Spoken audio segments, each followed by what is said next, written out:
संसारकै पहिलो रेकर्ड। वैदेशिक रोजगारीका लागि परदेशी भूमिमा कार्यरत एक युवाले रौतहटमा उम्मेदवार लिएका ऋषि धमलाका बारेमा सत्य तथ्यमा आधारित गीत गाएका छन्। उक्त गीत सुनेर धेरैको ओठमा मुस्कान छाएको छ।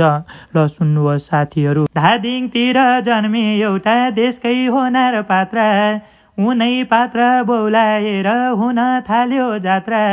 ऋषिजीले गर्नु गरे राजनीतिमा लार, जित्छु भन्छन् रौतहट र चुनाव लड्न आएर। यसै जित्न सक्छु भन्ने आश गरेको कस्तो, काजु बदम खाएर हुन्न गफ लडाई जस्तो। ऋषि आफै भोट माग्नलाई रौतहटमा गए, जनताको दुःख देख्दा साह्रै भावुक भए। उखु पनि बोक्न थाले, आरोले काट काटे, होटल गर जेरी हाले, टेम्पू समेत हाँके। भाडा पनि माझ्न थाले, खुट्टा समेत ढोके। भोट माग्ने नि यो त साह्रै नौटङ्गी नै भोके। बल्ल पो पिर पर्न थाल्यो, यसै हो र देश यस्तो बनेको। ऋषि दाइलाई जिताउनुहोस्, सुख पाउने भए, घर दैलोमै लगाउनुहोस्, बाँकी काम रहे। गोबर पनि फाल्न लाउनुहोस्, दैलो पनि पोत्न, पहिलेदेखि सिपालु थे हलो पनि जोत्न।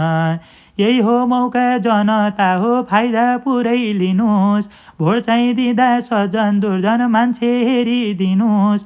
रौतहटमै भनेका छन् घरजाम गरी बसम, सोचे होला यति भसी जनता सबै फसम। छाती ठोकी भन्न सक्छु तिम्रै हुन्छ हार, फर्के हुन्छ रौतहटमा लाखौँ लाग्छ कार।